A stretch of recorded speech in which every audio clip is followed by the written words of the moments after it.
Bonjour à tous, soyez les bienvenus dans cette nouvel épisode des Chercheurs Sincères, un nouveau live pour discuter d'un sujet précis, d'un sujet à thème.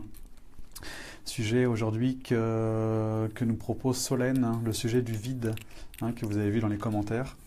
Donc très bon sujet. Donc Solène nous demande un peu d'explorer cet univers du vide, avec des questions un peu plus précises de à quoi sert le vide, comment devons-nous le remplir ou pas, le laisser tel quel, comment le reconnaître, quoi en faire. Voilà, toute une dimension sur le vide, qu'est-ce que le vide, qu'est-ce qu'on fait avec le vide, comment on apprivoise le vide.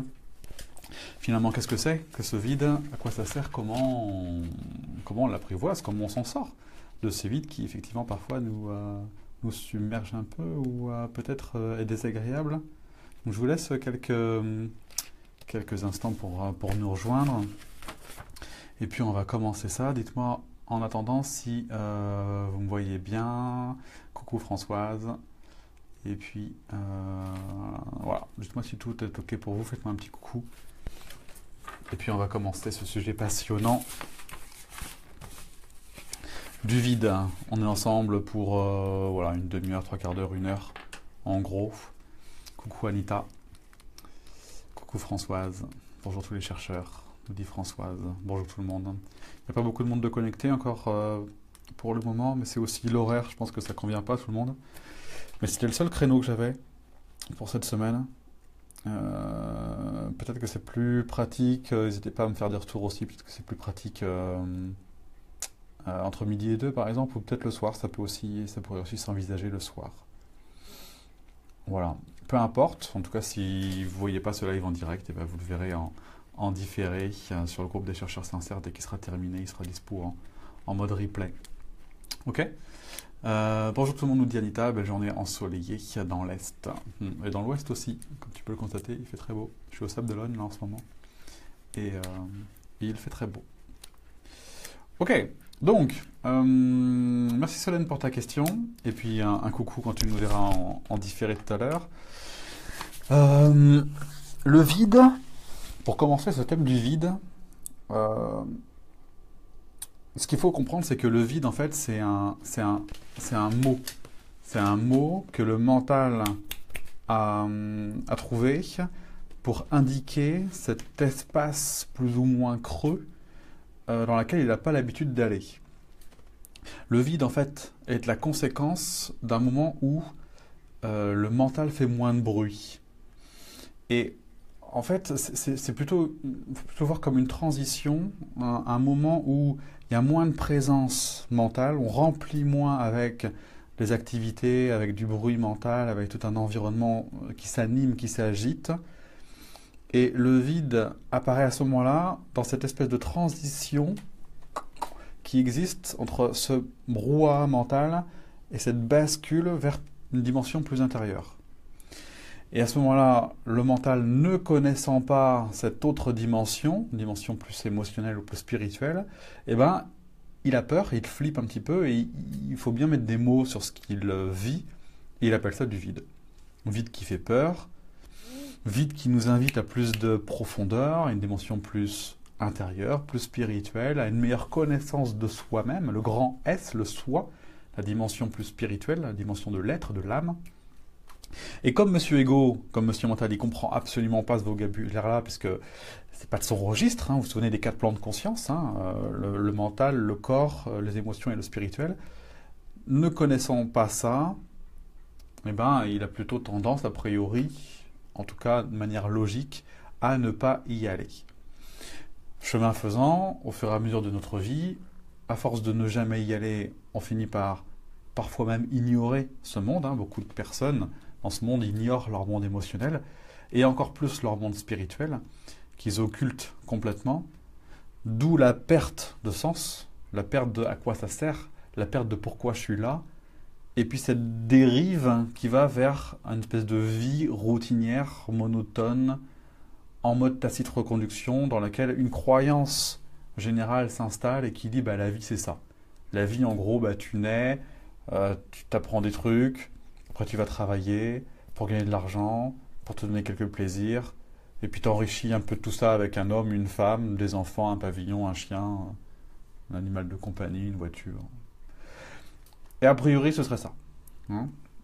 Et tout ça naît de l'absence de connexion, de reliance à soi-même, parce que on occulte, parce que on est habitué à ne pas y aller, parce que on nous a toujours expliqué et appris que c'était rien ce truc-là.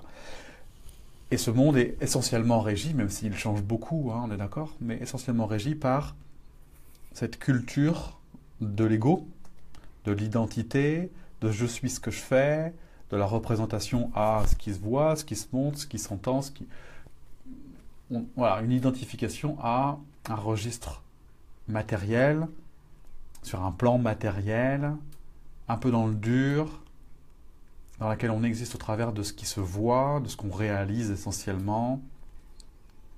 Voilà. Un petit peu dans ce monde-là qui est essentiellement également cognitif, donc toute la partie rationnelle, logique, le QI, hein, qui aujourd'hui perd de sa vitesse, hein, mais qui a pendant très longtemps été le seul maître à bord, le QI, le quotient intellectuel, dans quelle mesure je suis intelligent au travers de mes connaissances, de mon savoir. Vous voyez ce que je veux dire, le savoir concret, là, le savoir intelligence, hein, qui ne prend pas le temps de s'occuper du QE, le quotient émotionnel, qui lui s'intéresse justement à toute cette gamme émotionnelle, toute cette palette de ressentis, toute cette existence d'intuition qui est beaucoup plus proche de la réalité, en tout cas de qui est et de quoi est constitué un être humain. Voilà. Et il y a Gaël qui est là également, toujours un plaisir de t'écouter. Super, salut Gaël. Vous voyez, donc voilà, un petit peu voilà la naissance de ce qui s'appelle le vide, qui est un mot, qui est une illustration générée par le mental pour mettre des mots sur quelque chose qu'il ne contrôle pas et qui lui fait peur. Et la solution idéale, c'est effectivement de ne pas forcément aller vers ce qui nous embête, ce qui nous inquiète, et donc ce fameux vide. Vide qui, moins on va le visiter, plus il perdure. Et là, il faut vraiment revenir à l'image de l'enfant qui pleure. Et c'est vraiment comme ça que ça fonctionne. Moins vous prenez le temps de vous occuper de cet enfant qui est en train de pleurer, et plus cet enfant pleure, jusqu'à ce que vous daigniez lui porter toute votre attention. C'est exactement ce qui se passe avec le vide étant souvent lié, en tout cas au monde émotionnel. Tant que vous n'êtes pas allé voir ce qui se passe, tant que vous n'êtes pas allé contacter, toucher, réconforter, aimer, accompagner ce monde intérieur en souffrance, et plus il continuera à frapper à la porte jusqu'à ce que vous lui ouvriez la porte, jusqu'à ce que vous l'écoutiez enfin, et jusqu'à ce que vous soyez là pour lui, quoi. Ok ?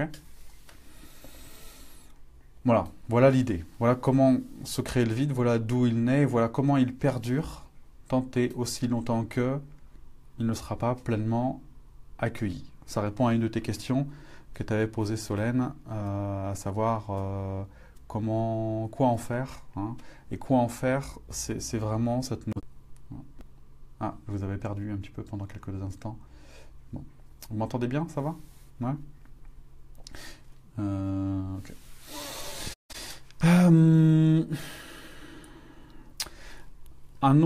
Autre chose également pour être complet dans l'explication,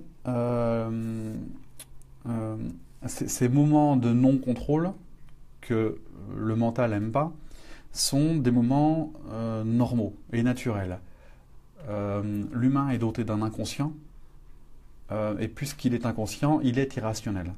Et s'il est irrationnel, il n'est pas non plus continu. C'est-à-dire il n'est pas tout le temps, l'ego, le mental n'est pas toujours présent. Il n'y a pas une constante de contrôle. Hein. Il n'est pas toujours là. Il y a plein de moments où, on le dit souvent dans le vocabulaire courant, on appelle ça des absences. Il y a plein de moments où on n'est pas là.